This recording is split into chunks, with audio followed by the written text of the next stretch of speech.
Salve, salve família, aqui quem fala é o Lutz do canal Cortes Podcast e no meu primeiro mês monetizado eu já fiz $3.000 só seguindo o que esse cara fala no curso dele. Então se você quer ganhar dinheiro com internet e YouTube sem nem precisar aparecer, confere o primeiro link na descrição.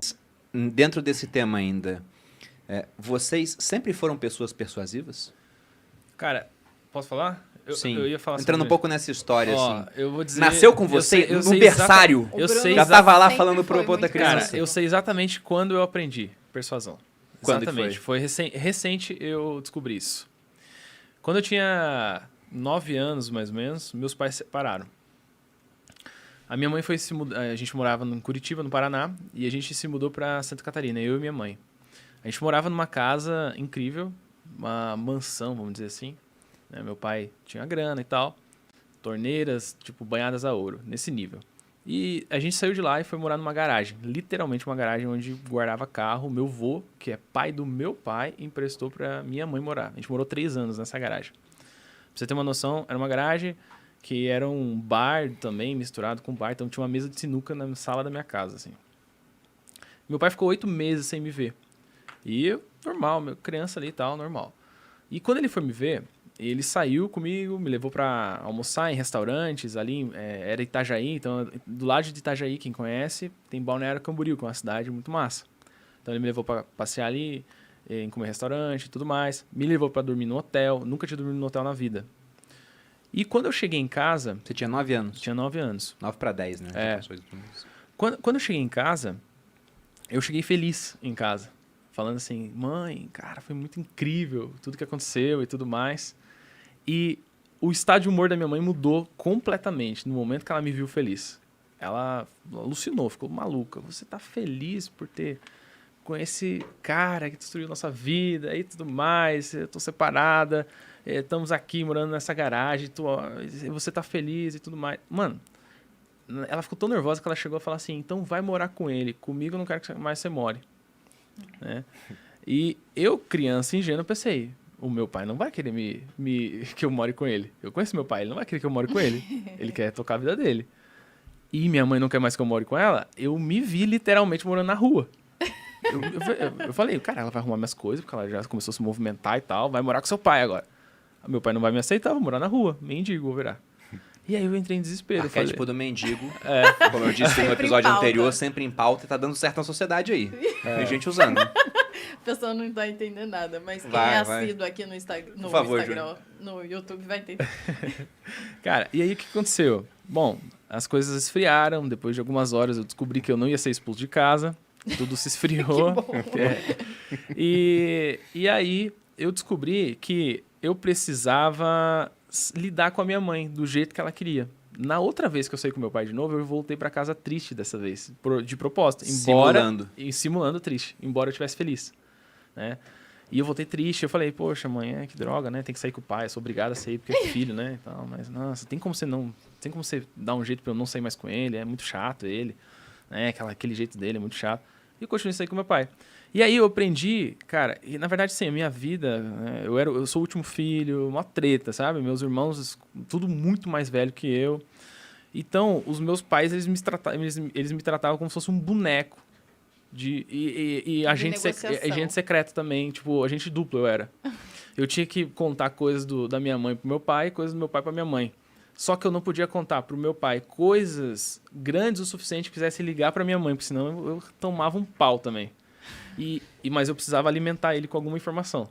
E eu precisava contar coisas do meu pai para minha mãe, mas também não grande o suficiente para ela ligar para ele. Espero de que vez seus em pais quando não estejam assistindo esse episódio nesse momento. O meu pai já faleceu e minha mãe, ela sabe dessa história e tá tudo certo. Eu conto isso aqui. A primeira vez ela ficou muito chateada, mas depois ela entendeu. Que bom não, né? Que triste. E, cara, eu comecei a aprender a andar no limite. Eu errei várias vezes. Então eu errei e tomei pau várias vezes por ter contado coisa demais. Só que se eu não tivesse informação pro meu pai, ele não ia querer sair comigo, porque o único interesse dele sair comigo era ter informação da minha mãe. Era o único interesse dele. Gente boa o teu pai. Gente boa pra caramba. E a minha mãe, mano, ela não queria que eu saísse, mas ela queria informação também. Então, ali eu aprendi a entregar pras pessoas, persuadir, entendi a como persuadir, entendi, mano, várias coisas, assim. Hoje eu olho pra trás e eu falo assim, não teria como eu fazer um monte de coisa que eu faço hoje sem ter percebido a antropologia lá dos meus pais, o jeito que eles viviam, não teria um monte de coisa que eu não teria feito hoje. Sabe que interessante isso que você estava falando, né? E, poxa, a gente pode falar que você cresceu em um lar problemático, com esses problemas entre o seu pai e a sua mãe. E isso é uma desvantagem. Só que certas desvantagens depois se tornam vantagens. É aquele livro do Malcolm Gladwell, que eu já citei aqui, o Davi e Golias, porque foi através desse livro que eu li pela primeira vez sobre dislexia e tinha um teste lá para ser feito, que não era um teste que vai diagnosticar aquilo, mas a gente fez, a Malu gabaritou o teste e falou, então vamos correr atrás de um diagnóstico. E, de fato, ela é disléxica. Mas naquele livro, o interessante é como que ele falou de dislexia.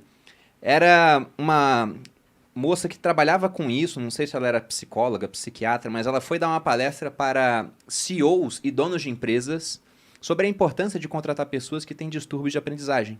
E ela chegou lá, a primeira pergunta que ela fez, né, era: quem aqui tem algum distúrbio de aprendizagem? Ela esperava que quase ninguém tivesse. E quase todos tinham, assim, levantaram a mão falando, eu tenho tal problema, eu tenho déficit de atenção. E ela viu, caramba, como é que esses caras chegaram a posições de poder desse nível? Ela viu, bom, como eles não conseguiam um emprego de maneira corriqueira, na comparação de currículo ficavam atrás, ou não faziam um concurso público, que não iriam bem na prova, eles tiveram que dar um jeito, muitas vezes abriram um negócio, e hoje são donos de negócios, ou dirigem negócios dos outros, depois de ter feito alguma coisa. Então, era uma desvantagem que virou uma vantagem no final das contas.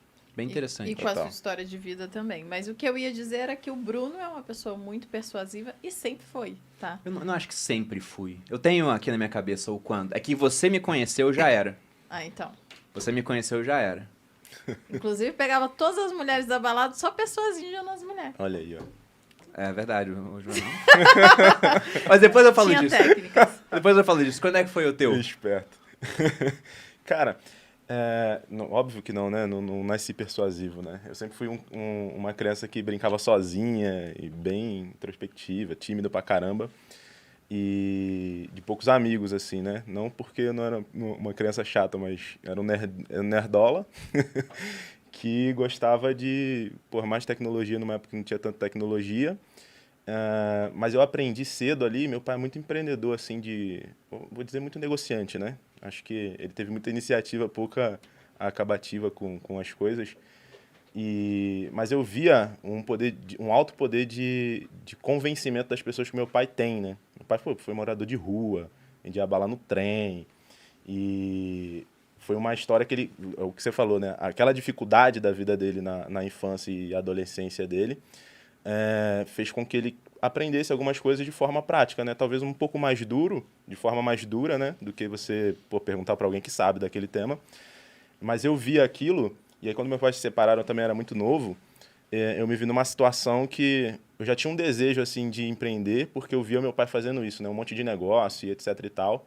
E um dia eu me vislumbrei para uma placa, assim, e falei, caraca, que negócio bonito, lindo. E aí descobri que aquilo era design e tal. Aí veio o desejo daí de ter uma agência, né? Que foi de onde eu tô aqui hoje por conta desse desejo. Eu consigo entender isso bem claro. Mas eu aprendi muito mais sobre persuasão na prática, sobre persuadir pessoas, ou convencer pessoas, ou vendas. Foi indo para a prática, assim, sabe? Eu também eu não mergulhei nos estudos, né?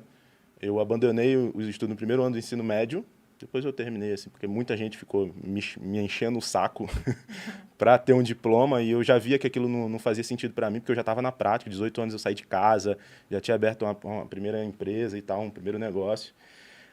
Mas naquela época eu ficava lá na gráfica, que era o meu negócio, e eu tinha que vender, então eu tinha que fazer grana com aquilo, eu tinha responsabilidades, então eu tive que aprender na prática como fazer as vendas. E eu fui olhar para as pessoas, né, que faziam isso. E eu aprendi muito com o Flávio Augusto no YouTube naquela época, no começo do Geração de Valor. E, cara, aí de manhã eu estava na loja, final de semana eu estava de garçom na praia, e ali foi a minha escola de persuasão, de vendas, a principal de todas, assim. Nossa, o carioca da praia, rapaz, se esses homens botassem a força que eles botam ali, eles são louco, sensacionais. É louco. Eu não sei se já foram no Rio, na praia, mas os ambulantes são incríveis na venda, não tem como. No mínimo, você para assistir o show, porque é um show. É bizarro. E ele vende sem vender e é incrível. E eu trabalhava, era garçom na praia em Búzios, e era muito gringo, né? Então o gringo já fica meio vislumbrado com o brasileiro, né? E, putz, eu era uma praia meio chique, assim, e tal. Então, era uma galera mais high level no sentido social, de poder aquisitivo. Então, era um jeito diferente de convencer essas pessoas, né? Eles não gostavam muito daquele alarde todo, mas eles gostavam de ser, chavecado assim, sabe? Cuidado, levar uma parada que você tá percebendo. Putz, eles estão ali almoçando e tudo mais, você leva uma bebida que você já viu ele beber no outro dia, ou um pouco antes, sem ele pedir e tudo mais. E se ele negar, tudo bem, você leva de volta. E você traz coisas que não tem no restaurante, você vê coisas que ele tá necessitando ali, ou tá com a família, ou o filho, aí você serve o filho do cara. Aí o cara, puta, já fica meio, sabe? Ele fica prestando mais atenção em você. E era assim que eu tirava as minhas principais caixinhas, assim. Eu ganhava muita caixinha em dólar, assim, tá? Muita caixinha em dólar, assim. Cheguei um dia que eu já ganhei $500 de caixinha. Nossa. Isso hoje já é um imóvel. Hoje já é um imóvel. Mas eu aprendi nesse trâmite de empreender, assim, sabe? Não ser persuasivo, obviamente. E foi mesmo prática. A gente vê que até agora a necessidade faz o sapo pular. Não é? Exato. E no teu caso, Thiago, eu sei da tua história já, mas eu não sei se todo mundo conhece. Você também era um cara introspectivo quando era mais novo. Não, cara, primeiro assim, vocês estão dizendo que eu sou persuasivo, assim, porque, cara, eu não... Até agora você não sabia disso. Não, cara, eu não considero que eu sou um cara ultra persuasivo ou nada disso. E eu, aliás, nem sei exatamente se eu sou um cara pra, poxa, dar uma super aula do, nossa, qual é o grande segredo da persuasão e tal. Porque eu vejo algumas pessoas sendo persuasivas e quando eu olho para essas pessoas, eu percebo que comparativamente eu não sou. Entendeu? Eu definitivamente não sou. Mas acho que eu compartilho um pouco a história aqui do Júnior e do Juvenal sobre, cara, a circunstância que te faz desenvolver algumas habilidades, né? Então, poxa, é um pouco do... Sabe aquele cara que não se dá muito bem com as garotas e aí ele acaba ficando o cara engraçadão e ele vira muito amigo de todas, mas, cara, ele não faz nada, mas ele consegue ter um papo legal, ele é engraçadão e tudo mais. Cara, ele acaba desenvolvendo isso, né? Então, a circunstância te faz desenvolver muita coisa. Eu acho que, no meu caso, eu vejo que eu tive muita influência do lado persuasivo do meu pai. Porque, cara, eu nunca vi alguém próximo, assim, tão persuasivo quanto meu pai. É bizarro. É bizarro. O meu pai, eu via ele fazendo reunião, às vezes, né? Porque meu pai sempre foi empreendedor.